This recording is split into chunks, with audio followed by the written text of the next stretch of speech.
So this is going to be hopefully a short demo about dielectric materials.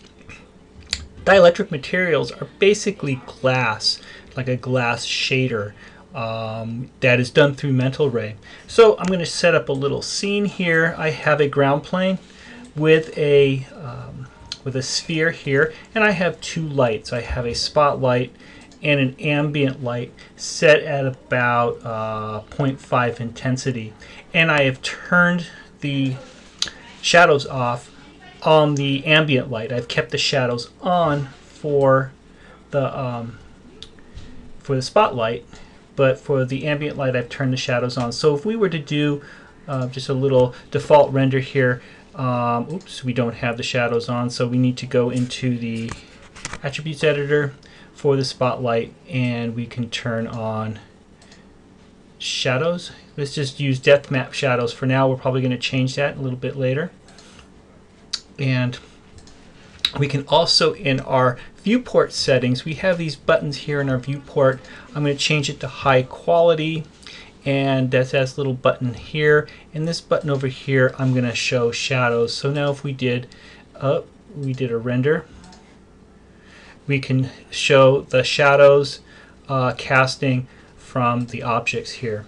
Okay, so now what we're going to do, I'm going to make sure that my render setting quality are good for rendering glass. So go into Window, Rendering Editors, Render Settings, and and as you notice, I don't have my mental ray set in here, and if I go look, I go, oh, it's not in there. So what I need to do is I have to make sure that mental ray is loaded. The mental ray plugin is loaded. So if I go into Window, Settings and Preferences,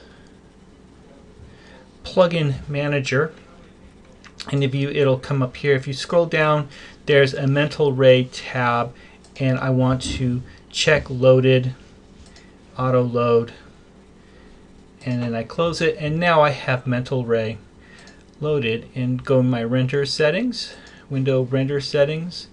I want to make sure I am rendering with mental ray, and let's go into the Quality tab, and I'm going to render my quality to production quality here, like that.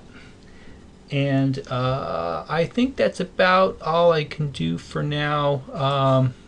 You know, you can probably play with these settings a little bit, but that'll be good for what we're doing here. And as you can see, it's going to raise the render time just a little bit, but that's good. So now we have a good looking material here. So this is just a basic material, and I want to put in my dielectric material. The way that we find that is we go into our Window, Hypershade. Where is that? Rendering Editors, Hypershade. We open up our Hypershade.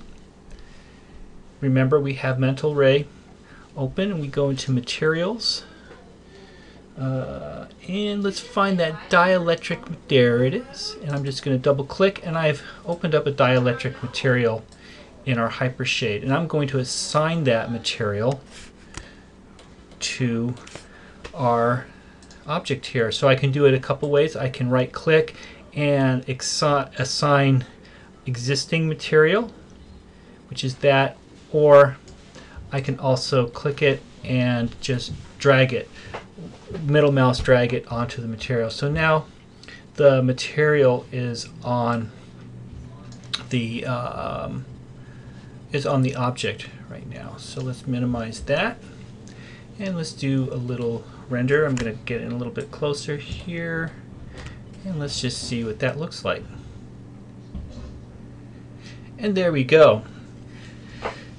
You can see it's starting to look a little closer to a glass material. There's a couple of things we need to do to adjust this to make it look more like glass, and the way that it works is that it's actually not doing it exactly. It does some of the work for you, but you have to fake some of it. One of the things is that it's casting a shadow. It's not actually passing through this glass material, and as you see, it's reflecting. It's actually refracting this bottom part onto the top here. So let's go And let's go into our Hypershade again.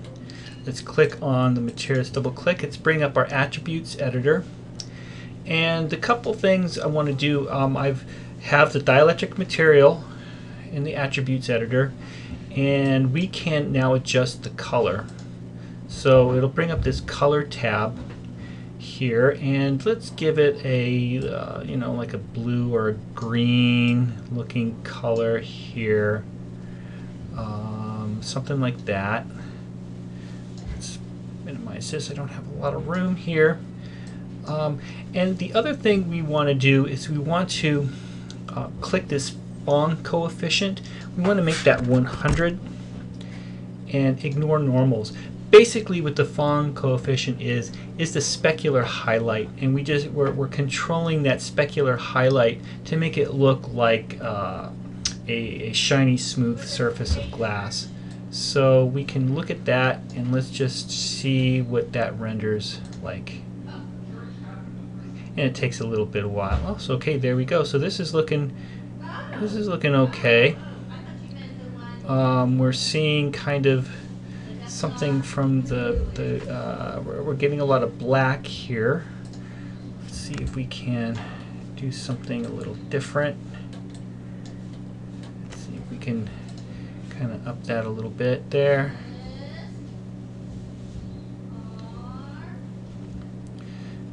We can brighten that, I think, a little bit there. So let's go into our color, HVC. We can brighten that like so, and you can just kind of play around with that value there. Another thing we can do, we're getting the reflection from the light, and we're seeing a lot of the black from the background. So what I'm going to do, I think, just so we can see more what's going on, I'm going to bring this a little bit more down, and I'm going to go and I'm going to adjust my light maybe a little bit.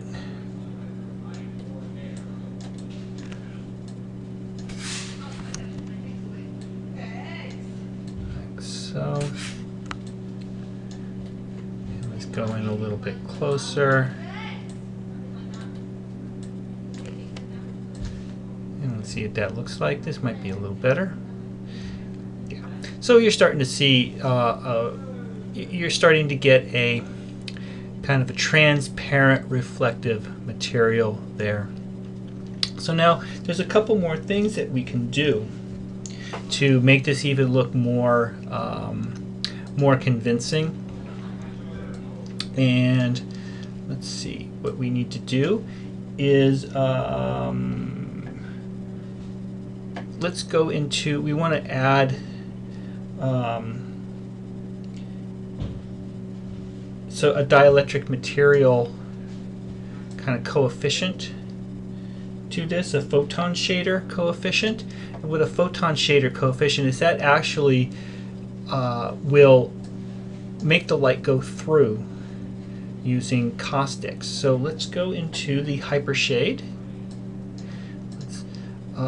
Let's grab the dielectric material node.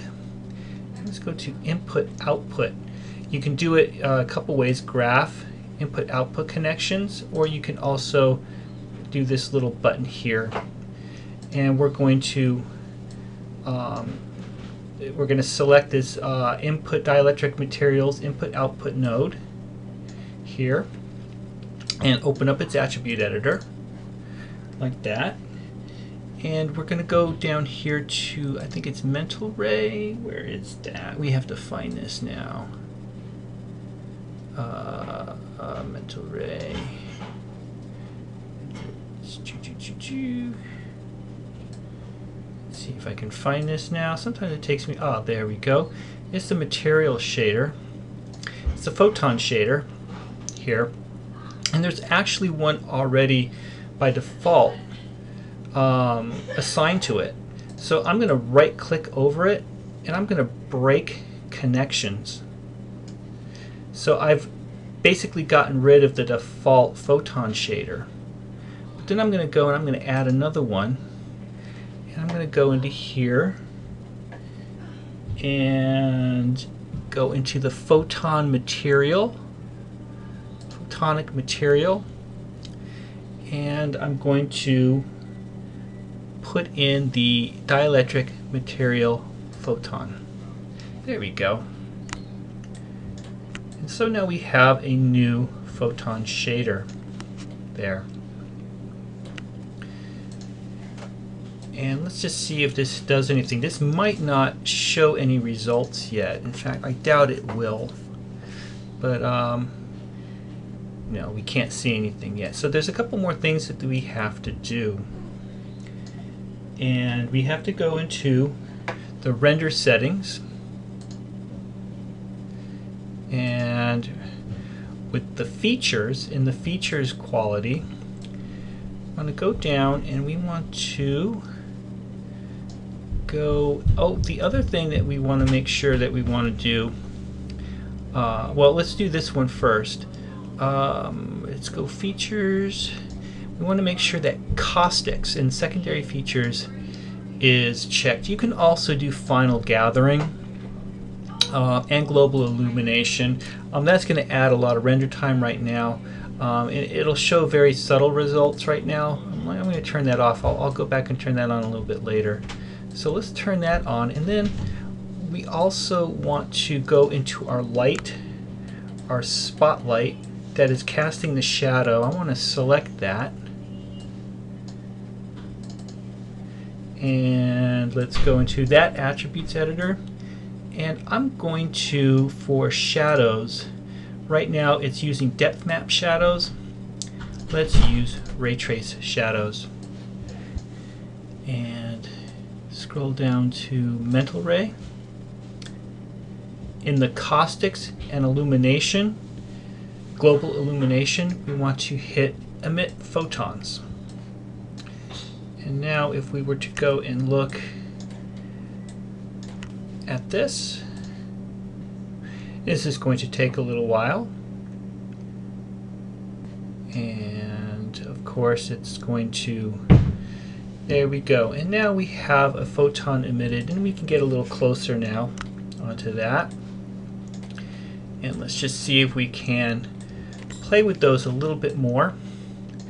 We're going to go into the light attributes, and let's go into the shadow attributes of that light. Where is that? In the shadow section.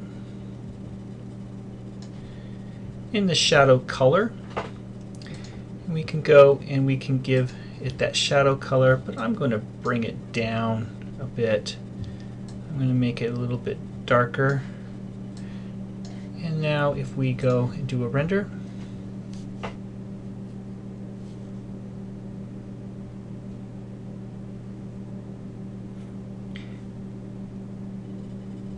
and you have a nice looking caustic glass dielectric material like that. I hope this was helpful. You should go and you should play with all of these settings here to see what kind of effects and what different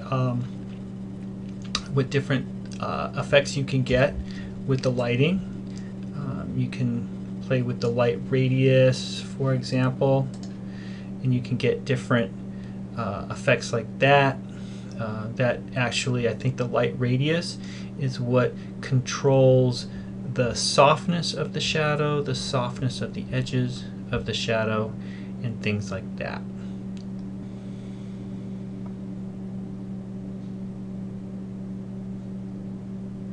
And you can get something to that effect.